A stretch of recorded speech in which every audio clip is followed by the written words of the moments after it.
కదులుతావట. హర హర ఈశ్వర శంభో శంకర నీవే తోవలాగా నడుపుతావట.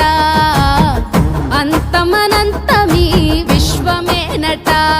ఓహో నీలకంఠ శ్మశానాల వెంట ప్రశాంతంగా వీరంగమాడుతావంట.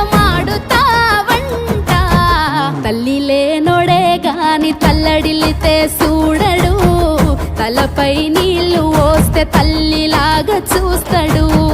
తల్లి